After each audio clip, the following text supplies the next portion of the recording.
سلام، صبحتون بخیر.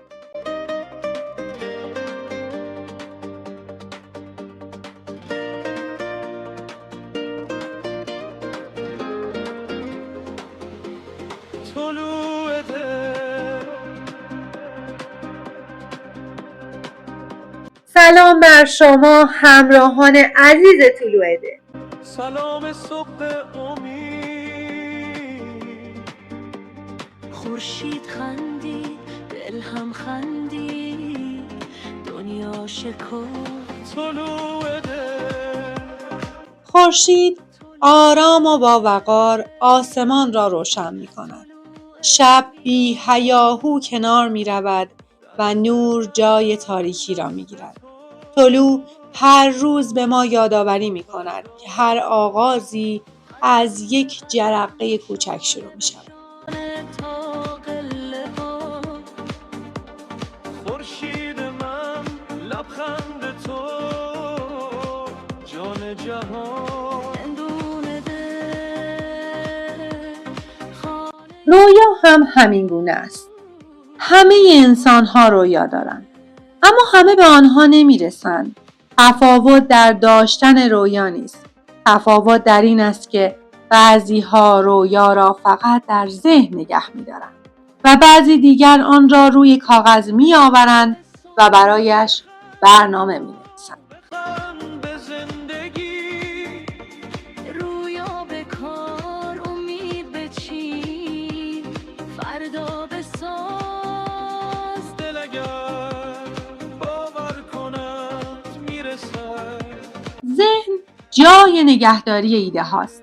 اما کاغذ محل تولد تصمیم هاست. بگذرد تو بخواه، تو برو، تو بساز.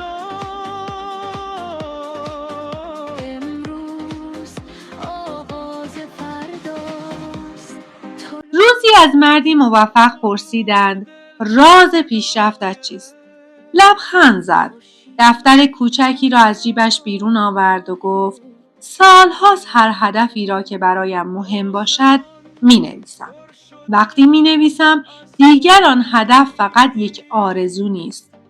به من تعهد می دهد که برایش باید کاری انجام دهم. بسپار رویاها منتظرن، بلند شو. پرواز کن باراش، مطمئن باش. بدون ترس، بدون قضاوت و بدون اینکه به سخت بودنش فکر کنی، هر چه در دلت هست بنویس. دوست داری چه چیزی یاد بگیری؟ دوست داری چه انسانی باشی؟ دوست داری چه اثری از خودت در این دنیا باقی بگذاری؟ با عشق، با ایمان، با لبخند. تا قله، تا خورشید. فعلا لازم نیست بدانی چگونه به آنها میرسی. مهم این است که بدانی به کجا میخواهی برسی. گاهی یک جمله که امروز روی کاغذ نوشتی سالها بعد به زیباترین فصل زندگیت تبدیل خواهد شد. تو است طلوع دل، دام عشق. طلوع دل. نام امید. خورشید پیش از آن که جهان را روشن کند خودش طلوع می کند. تو هم پیش از آن که آینده‌ات را تغییر دهی باید رویاهایت روشن کنی. امروز بنویس. شاید همین نوشته آغاز داستانی باشد که سالها بعد با لبخند برای دیگران تعریفش خواهی کرد. قلب‌ها هم صدا می‌تپند. رویاها جان گرفتن دوباره. و همیشه این سخن از استاد فرهاد امیر را در ذهن نگه دار. رویایی که فقط در ذهن میماند آرام آرام فراموش می شود. اما رویایی که نوشته می شود هر روز تو را صدا می زند. دفتر آینده‌ات را از امروز باز کن. شاید بزرگترین موفقیت زندگیت از همین یک صفحه آغاز شود.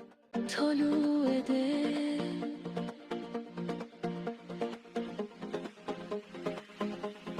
با تو زیباتر رؤیت تا پنجشنبه‌ای دیگر و طلوع دلی دیگر، بدرود.